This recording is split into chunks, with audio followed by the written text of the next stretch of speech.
하나님의 약속이 내가 생각한 때에 응답되지 않고 지연되거나 혹 결정적인 때가 지나갔음에도 불구하고 전혀 이루어질 것 같지 않다라고 생각하면 여러분들은 어떤 생각을 하십니까? 질문이 좀 긴가요? 제때에 하나님의 약속이 응답이 안 되면 여러분들은 어떤 생각을 하십니까?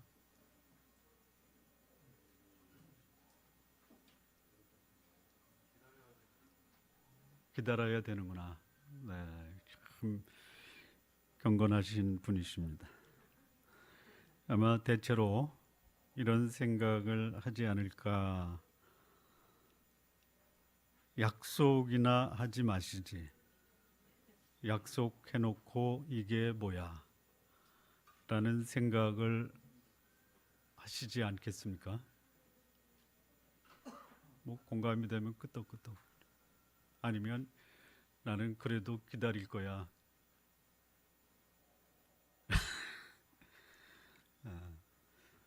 아마 이렇게 생각하는 분들이 많을 거예요. 하나님이 응답하지 않고 약속하신 것, 이제는 더 이상 기다려도 소용이 없겠구나. 기대하지 말자라고 생각할 수도 있습니다. 예. 또는 하나님이 응답을 하셨음에도 불구하고 내 기대에 미치지 못하면 그것은 하나님이 응답하지 않은 것이야 라고 성급히 결론을 내리고 다른 생각 또는 다른 계획을 행동으로 옮기려고 하는 경우도 있죠. 뭐 아닌 분은 아니다라고. 하나님이 아브라함을 부르셔서 갈대아 우르를 떠나게 하셨습니다. 떠나게 하실 때 뭐 밑도 끝도 없이 떠나라고 하신 것이 아니라 떠날 때에 하나님이 약속을 하셨습니다. 뭐라고 약속하셨냐면 두 가지 약속을 하셨습니다. 내가 내게 지시할 땅으로 가라. 땅을 약속하셨습니다. 두 번째는 내가 너로 큰 민족을 이루게 하겠다. 다시 말하면 땅과 후손에 대한 약속을 아브라함을 부르셨을 때 하셨습니다. 그것뿐만이 아닙니다. 갈대아 우르를 떠나서 가나안에 들어와 그가 기근을 피해서 애굽으로 내려갔을 때 애굽에서 다시 가나안으로 올라올 때 하나님이 아브라함에게 그 약속, 다시 말하면 땅과 후손에 대한 약속을 다시 말씀을 하십니다. 13장 5절을 보면 창세기입니다. 보이는 땅을 내가 너와 내 자손에게 주리니 영원히 이르리라.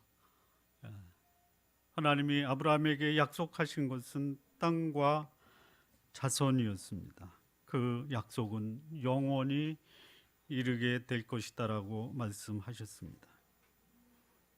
뿐만 아닙니다. 이 약속은 롯이 동방의 연합군의 포로로 잡혀갔을 때 그를 다시 찾아온 후에 하나님은 아브라함에게 다시 그 약속을 상기시켜 주십니다. 창세기 15장 4절 5절입니다. 특별히 여기 후사에 대해서 말씀합니다. 내 몸에서 날짜가 내 후사가 되리라. 그리고 그를 이끌고 밖으로 나가 가라사대 하늘을 우러러 무뼈를 셀 수 있나 보라. 또 그에게 이르시되 내 자손이 이와 같으리라. 기회가 있을 때마다 하나님은 약속을 상기시켜 주십니다. 우리 성도 여러분, 여러분에게 하나님이 주신 약속 있으십니까? 있으십니까? 그 약속이 무엇이냐? 약속도 모르고 왜 안 주시냐라고 하지 마시고요. 약속을 먼저 분명하게 확인하시기 바랍니다. 모르시면 하나님 저에게 주신 약속이 무엇인가요? 그러면 하나님이 이렇게 말씀합니다. 찾아라. 어디서요? 내가 너에게 한 말씀에서 찾아라. 약속을 갖고 사시기 바랍니다. 아브라함이 이것을 믿었습니다. 그리고 하나님으로부터 의롭다라는 인정도 받았습니다. 믿은 사람입니다. 그리고 하나님이 그 믿음을 보시고 의롭다, 됐다 라고 인정받은 사람이었습니다. 시간이 흘러갑니다. 가나안에 들어온 지 10년이 지났습니다. 그리고 아브라함의 나이는 85세입니다. 85세. 사라의 나이는 몇 살이죠? 어떤 분이 그러더라고요. 사라가 연상이다. 연상입니까? 잘 몰라요? 모르시구나. 10살 아래입니다. 75세입니다. 그러니 나이로 봐서 또 신체적인 조건으로 봐서 전혀 그 하나님의 약속이 실현되기 어려운 상황이 되었습니다. 이제는 그 약속은 폐기되었겠다라고 생각한 시기입니다. 자, 이럴 때 약속이 지연되고 그 약속이 폐기된 것 같다라고 생각했을 때 사라, 그가 취한 모습이 오늘 본문에 나옵니다. 근데 이 사라가 취한 약속이 비단 사라만의 행동이 아닙니다. 아브라함도 사라가 결정한 그 결정에 함께 동참을 했습니다. 어쩌면 하나님의 자녀들이 자신의 때에 하나님의 약속이 이루어지지 않는다면 얼마든지 취할 수 있는 아주 통상적인 선택일 수 있다라는 생각이 듭니다. 그래서 여기 사라 그리고 아브라함이 취한 이런 행동을 비난하기가 쉽지가 않습니다. 왠지 공감이 되고 나도 그 상황에 처하면 그럴 수 있겠다라고 동정도 하고 싶은 마음이 드는 행동입니다. 자, 그러나 이런 사라가 취한 행동 그리고 아브라함이 동조해서 함께 참여했던 이런 행동은 결코 정당화될 수가 없습니다. 그리고 사라의 책임으로 돌리기에는 아브라함이 결코 그 책임에서 면제가 될 수 없다라는 생각이 듭니다. 자, 여기 약속이 지연되고 이루어지지 않을 때 사라가 취한 모습을 보면 크게 네 가지를 볼 수가 있습니다. 첫 번째입니다. 16장 12절 전반부를 보면요. 사라가 아브라함에게 이르되 여호와께서 나의 생산을 허락지 아니하셨다 이렇게 얘기합니다. 이거 뭐 하는 겁니까? 뭐 하는 거죠? 하나님은 뭐라고 그랬어요? 내 후손이 하늘의 별처럼 많으리라 그랬어요. 믿었어요. 그런데 시간이 지납니다. 약속이 이루어지지 않습니다. 라고 생각을 했어요. 그래서 취한 행동이 뭡니까? 첫 번째가 여호와께서 나의 생산을 허락지 아니하셨다라고 하나님의 약속을 재해석한 거예요. 자기 편리한 대로 하나님의 약속을 재편집, 가공을 한 거예요. 이게 하나님의 약속이 이루어지지 않으면 사람들이 취할 수 있는 통상적인 행동의 첫 번째 모습입니다.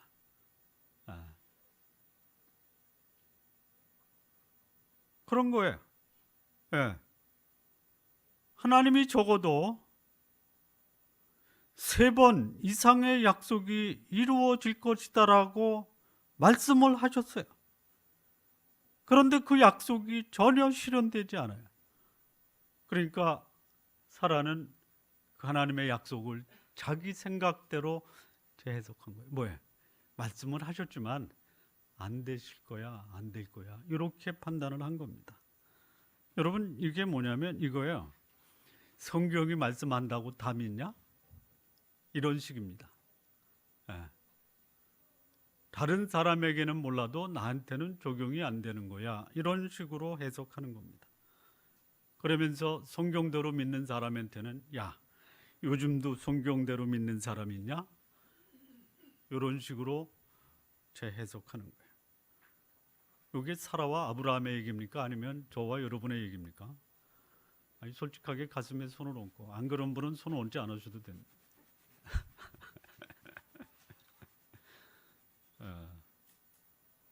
자, 성경이 뭐라고 말씀하시냐면 아무것도 염려하지 말라, 이렇게 말씀했습니다. 지금 이 속에는 그냥 부글부글 끓고 염려 때문에 잠도 못 자고 그냥 그 안면 마비도 오고 그러는데, 성경이 뭐라고 하냐면 염려하지 마세요. 그러면 여러분 뭐라고 생각하시겠어요? 내가 왜 염려했지? 하나님이 염려하지 말라라고 했는데 나는 왜 염려하지? 그래서 막 가슴을 치면서 그 통곡하고 하나님 잘못했습니다, 앞으로 염려 안 하겠습니다, 이렇게 하십니까? 아니면 이야, 하나님이 이렇게도 현실 감각이 없어? 이렇게 해석하십니까? 어떻게 하셨어요? 자, 1번 회개하고 염려를 싹 없애고 하나님 앞에 감사합니다 하겠습니까? 아니면 현실 감각 없는 하나님, 이제는 나도 떠나야겠다, 이렇게 하셨습니까? 1번입니까? 2번입니까? 1번, 2번, 1번.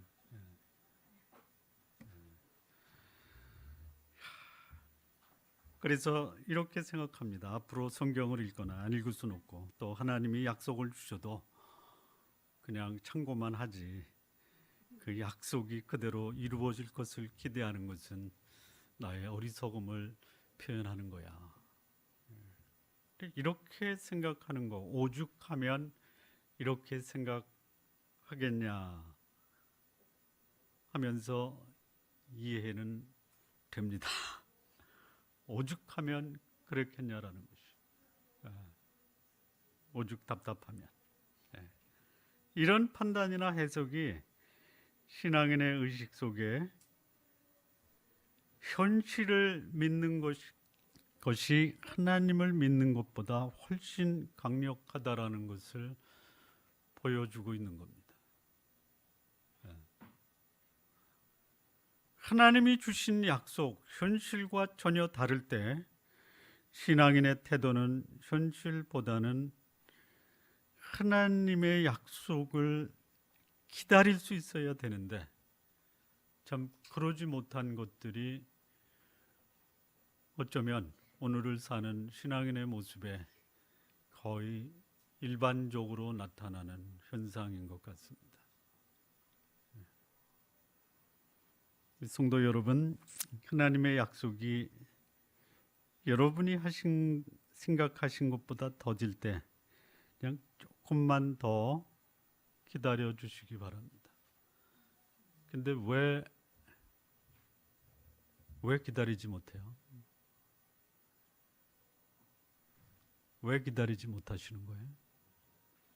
예? 아니, 왜 하나님이 하신 약속 더디다고 믿지 못하는 이유가 뭐예요? 예? 조급함. 뭐?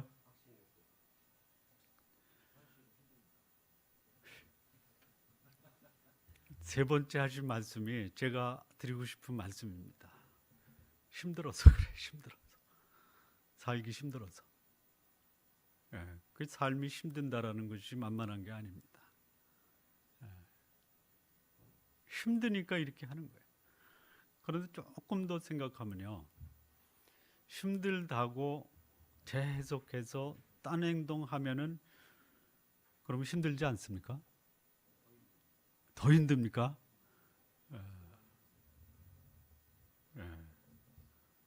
더 힘들어요. 더 힘든 거예요. 예.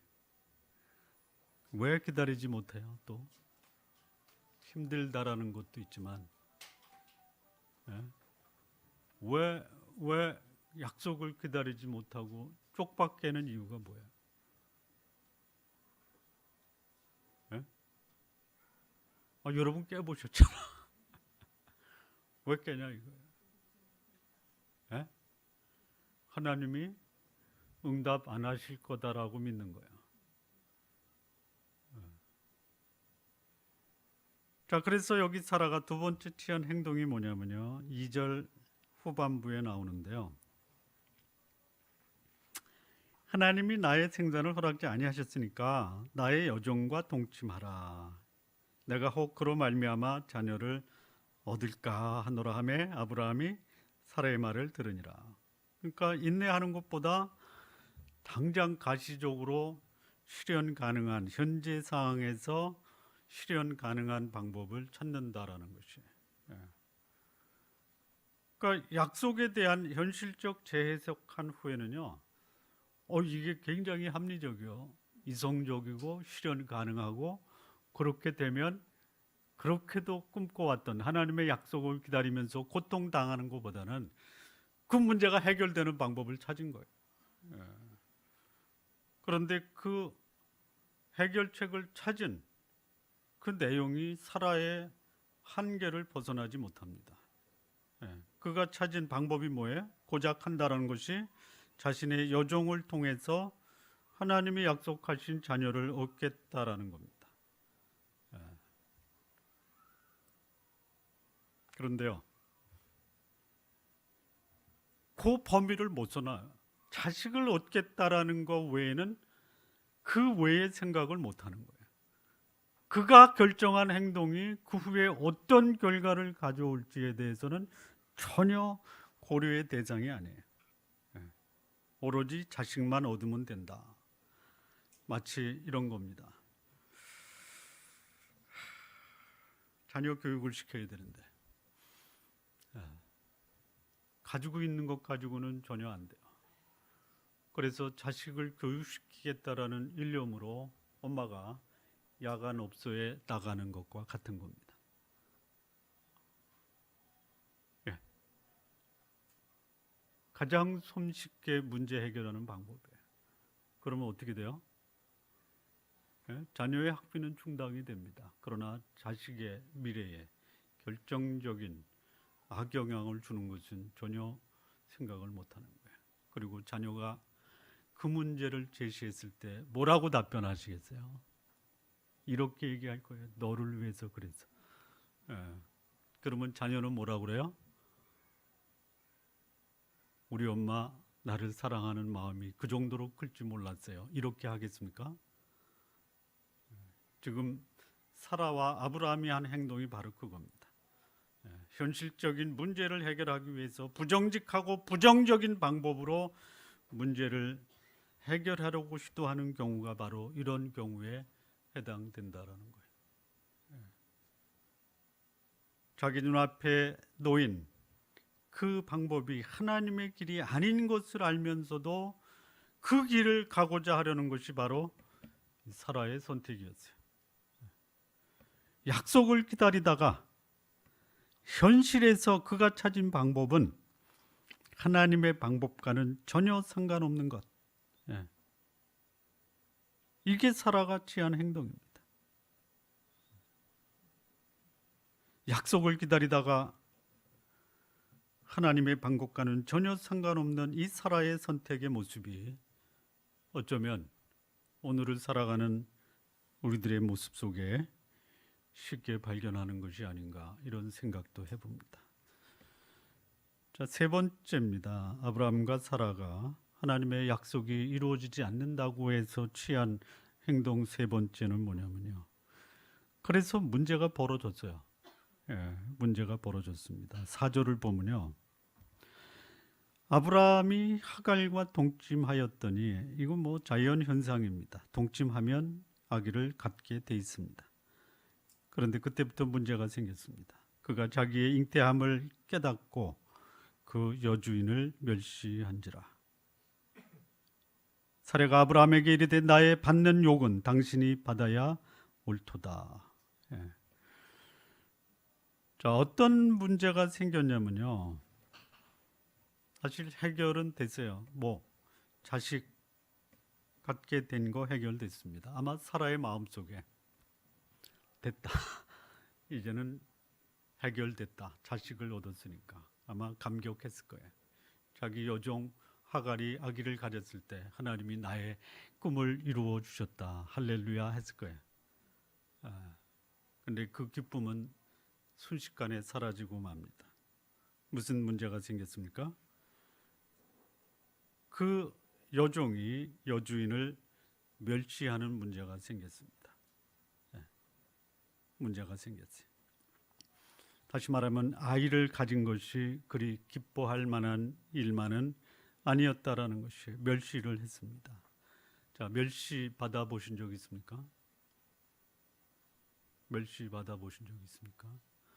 여러분 조금 그 남자들이 군대 가기 싫어하는 이유가 뭐예요? 멸시 받아서 그렇습니다.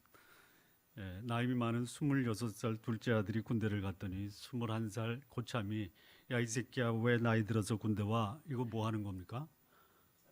예? 멸시당하는 거예요. 그러면 거기서 뭐라고 그래야 돼요? 뭐라고 그래야 돼요? 예? 시정하겠습니다.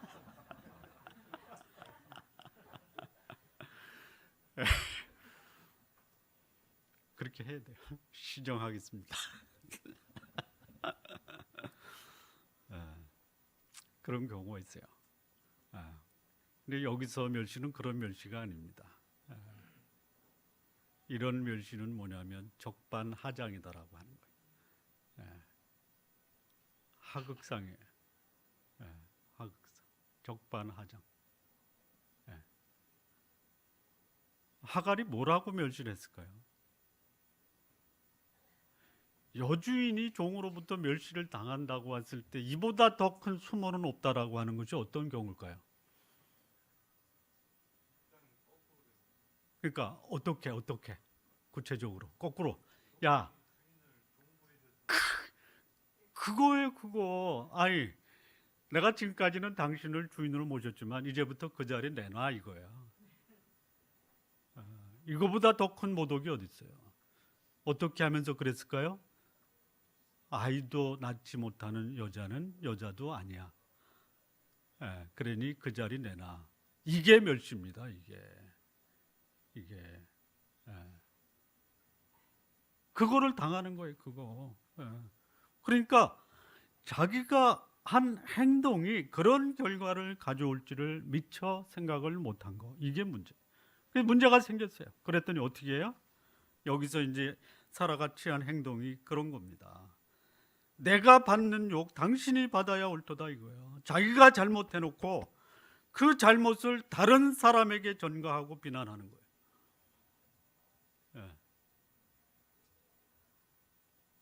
그런 것들이 지금 아브라함 집에서 벌어지고 있습니다.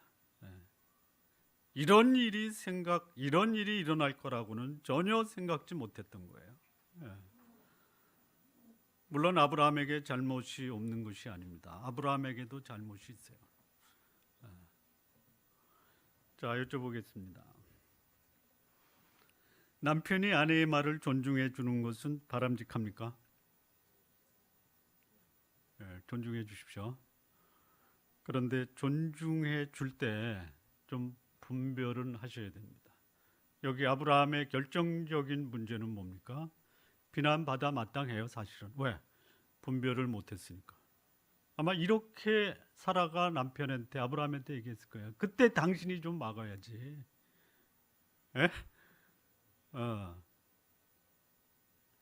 당신의 믿음이 나보다 믿음이 좋다면 내가 그런 제안을 해도 막아야지. 그래 당신이 책임져. 이겁니다. 이걸 뭐라 그래요? 그야말로 적반하장이 계속 반복되는 거예요. 여러분, 하나님의 말씀과 아내의 말이 있을 때 누구의 말을 존중해 줘야 됩니까? 그것이 정면으로 충돌될 때.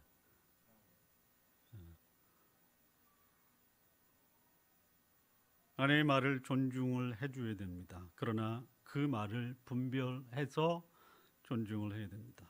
그렇지 않으면 무엇이든지 아내가 말했으니까 들어주면은 때로는 감당하기 어려울 정도의 심각한 문제, 아브라함 집안에서 벌어졌던 이런 문제가 오늘 우리 집안에서도 일어날 수 있다라는 것이. 남편 되신 분들 아내의 말을 존중해 주십시오. 그러나 그것이 존중해 주어야 할 것인지에 대해서 진지하게 고민하고 결정하시기 바랍니다.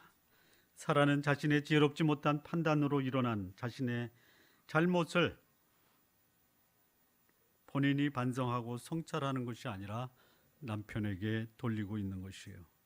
이럴 때 사라가 자신의 신중하지 못했던 것을 반성하고 회개하고 남편과 진지하게 신중하게 해결책을 찾았으면 어떻겠는가 하는 생각이 듭니다. 잘못된 판단, 제안은 자신이 해놓고 문제가 생기니까 남편이 변변치 못해서 잘못 판단으로 이런 문제가 생겼다라고 남편을 구박하고 있는 것입니다. 하나님은 종종 이런 신앙인의 부주의하고 신중하지 못함으로 인해서 발생하는 문제, 그것으로 인해서 자신을 성찰하게 하십니다.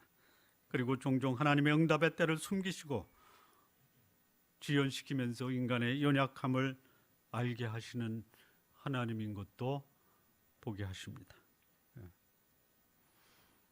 자, 네 번째입니다. 네 번째. 약속이 지연되니까 사라와 아브라함이 한 그 행동, 그들의 행동이 뭐냐? 자신의 판단과 행동을 하나님의 뜻이다라고 주장하는 거예요. 5절 보니까요. 이렇게 되어 있습니다. 내가 나의 여종을 당신의 품에 두었거늘 그가 자기의 잉태함을 깨닫고 나를 멸시하니 당신과 나 사이에 여호와께서 판단하시기를 원하노라. 그러니까 사라가 집안에서 벌어진 문제와 갈등에 대해서 자신과 아브라함 사이에 하나님이 판단해 주시기를 원한다고 말합니다. 사실 이 말의 실상은 뭐냐? 나는 하나님 앞에서 떳떳하다라고 주장하는 것과 같은 겁니다. 잘못해놓고 나서 큰 소리 칠 수 있는 것. 이게 잘못된 사람들의 속성이라 이해가 됩니다. 여러분, 남편이 잘못하면 오히려 아내에게 소리 지르죠. 또 아내가 잘못하고 남편한테 소리도 지르죠. 그런 겁니다. 하나님의 약속에 대해서 불신앙적 선택을 하고도 그 결과가 잘못되었을 때는 나는 잘못이었고 다른 사람에게 전가하는 모습이에요. 어쩌면 이런 모습을 보면서 내가 연약하구나, 하나님 앞에 자신의 연약함을 고백하는 겸손한 모습을 지녀야 되지 않을까 하는 생각이 듭니다. 자, 이런 아브라함과 사라에게 약속을 받을 준비가 되지 못한 모습, 이것은 오히려 우리가 하나님을 인내하게 하는 겁니다. 자, 하나님이 왜 약속을 그렇게도 지연시키면서 늦게 주실까요? 궁금하지 않습니까? 아니, 약속하면 당장 주시지. 뜸만 들이는 거죠. 뜸. 주시겠다 해놓고 안 주시는 거예요. 왜 그럴까요?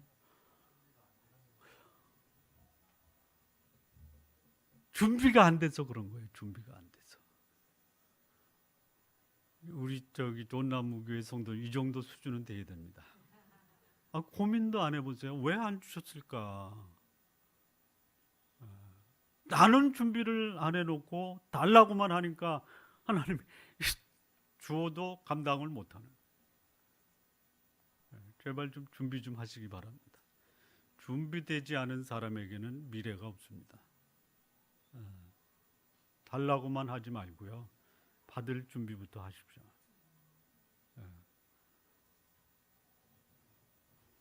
자, 그러면 하나님의 약속이 제때에 이루어지지 않고 지연될 때 우리 신앙인은 어떤 태도를 지니는 것이 바람직한가? 더 이상 기대와 소망이 사라진 것 같은 그런 상황에서 신앙인들은 어떤 태도를 취해야 되는가? 첫 번째입니다. 잘 기억해 주시기 바랍니다. 하나님의 약속이 결코 헛되지 않다는 것을 꼭 기억하시기 바랍니다. 제때에 이루어지지 않는다고 하나님의 약속이 폐기되는 것이 아닙니다. 그리고 하나님은 결코 그분이 하신 말씀을 잊어버리거나 그 약속을 폐기하지 않으신다라는 것이죠. 민수기 23장 19절 말씀을 보면 하나님은 인생이 아니시니 시건치 않으시고 인자가 아니시니 후회가 없으시도다. 어찌 그 말씀하신 바를 행치 않으시며 하신 말씀을 실행치 않으시랴라고 말씀합니다. 베드로후서 3장 9절에 보면 주의 약속은 어떤 이에 더디다고 생각하는 것 같이 더딘 것이 아니라 오직 너희를 대하여 오래 참으사 아무도 멸망치 않고 다 회개하기에 이르기를 원하시느니라. 내가 인내하는 것이 아니에요. 하나님이 인내하시는 거예요. 회개하시기 바랍니다. 하나님, 제가 당신을 인내하게 하셔서 죄송합니다. 하나님 신실하신 분이십니다. 한 번 약속하신 거 반드시 이루시는 분이십니다.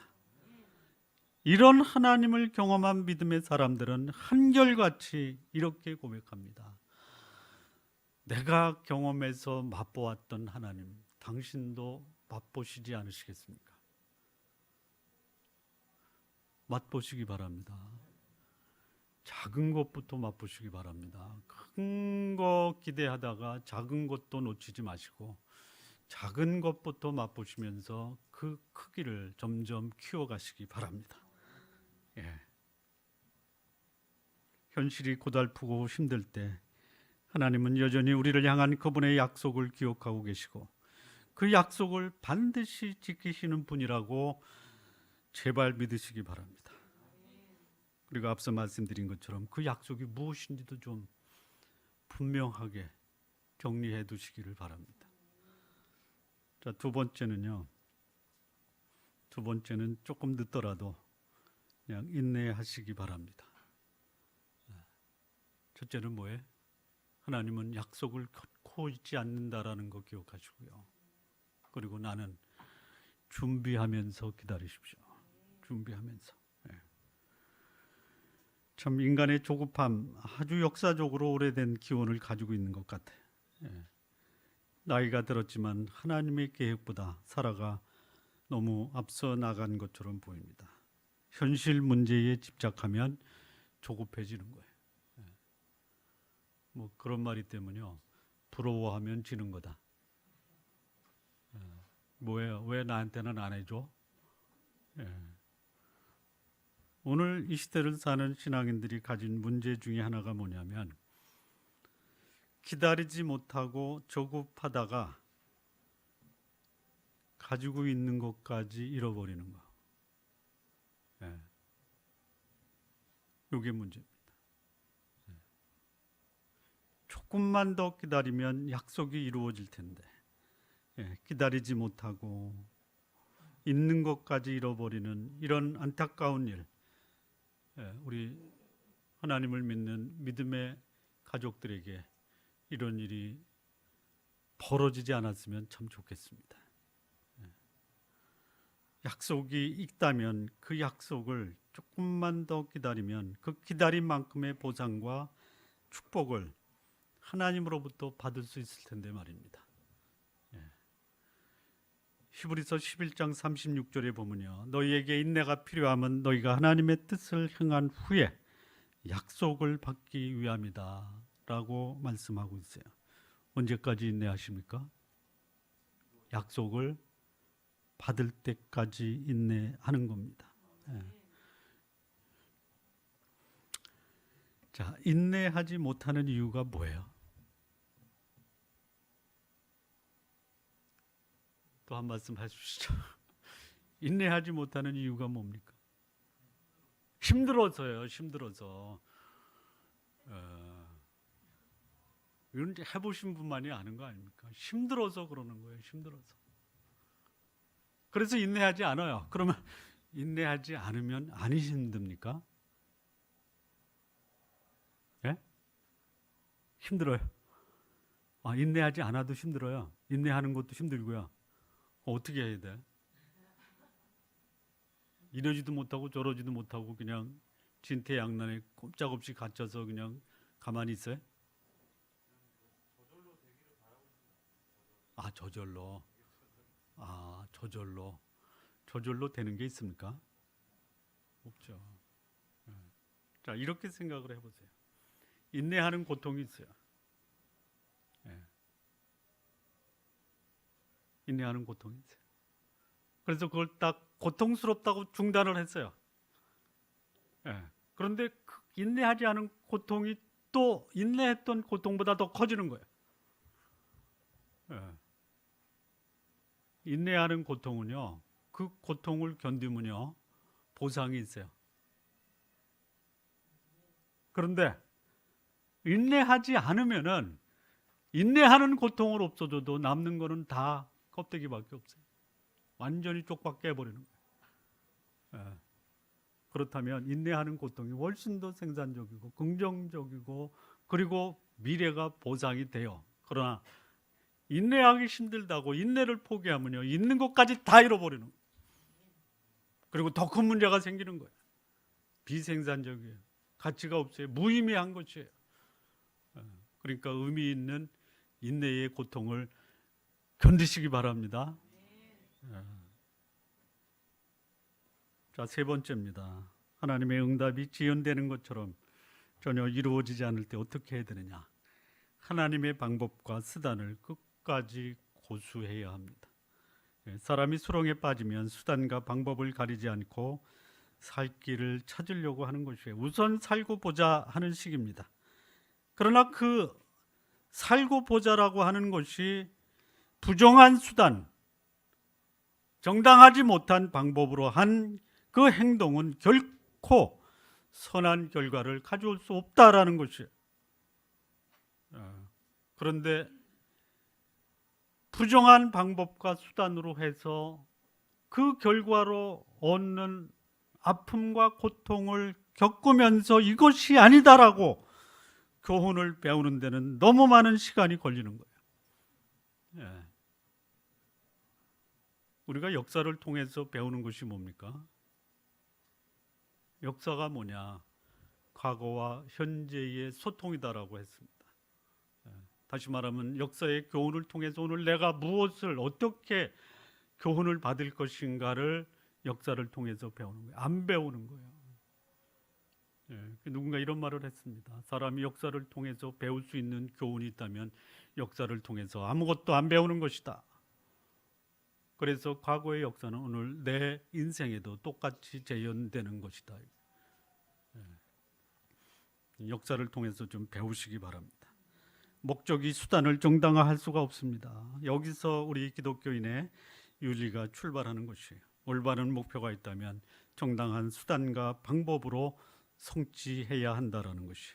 아브라함이 그 목표를 달성하기 위해서 수단과 방법을 가리지 않고 자식을 얻었어요.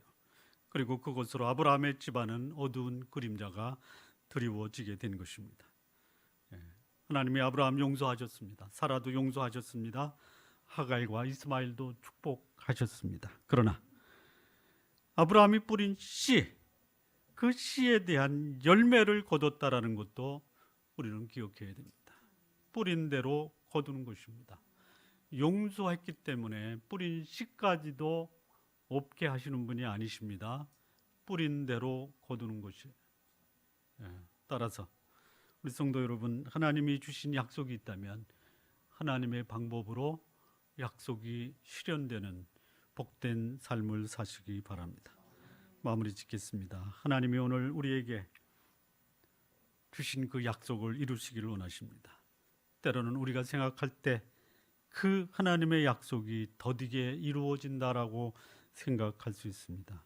그런데 하나님이 더딘 것이 아니라 오히려 하나님이 우리가 준비될 때까지 인내하시는 분이시기도 하십니다. 약속받을 준비가 안 됐기 때문에 하나님이 나를 기다리시는 이런 하나님의 인내도 생각하시기를 바랍니다. 그래서 어제의 신앙인이 오늘은 불신앙적인 삶을 사는 삶으로 변화되는 것이에요. 신앙인의 삶이 때로는 이 불신앙적 삶으로 살면서 그것이 하나님의 은혜로 신앙이 좀 성장해 가기도 합니다. 살면서 마음이 급해지고 서두르고 싶은 것이 얼마든지 일어날 수 있어요. 그때 기억하십시오. 급하게 하는 것이 문제가 아니라 급하게 하다가 일을 그르칠 수 있다라는 거 꼭 염두에 두시기 바랍니다. 하나님이 주신 약속이 성취도 되고 그리고 그 일이 결코 그릇된 결과로 나타나지 않게 하시기 바랍니다. 그래서 하나님이 나에게 주신 약속이 무엇인지 제대로 확인하시고 그 약속하신 하나님, 그 약속을 결코 잊지 않으시고 반드시 실행하신다라는 믿음으로 사시기 바랍니다. 서두르다가 일을 그르치지 말고 약속이 이루어질 때까지 인내하시면서 사십시오. 그리고 수단과 방법을 가려서 정당하게 하나님의 약속이 여러분의 인생 속에 실현되기를 진심으로 바랍니다. 하나만 더 말씀드린다면 내 행동을 결정할 때 제발 단기적인 안목에서 결정하지 마십시오. 내가 이 결정이 동기가 뭔지, 선한 동기인지, 바람직한 결과가 예상이 되는지, 그리고 후대에 우리의 후손들은 우리의 행동을 어떻게 평가하는지 보시고 오늘 여러분의 삶을 사시기를 바랍니다. 기도하시겠습니다.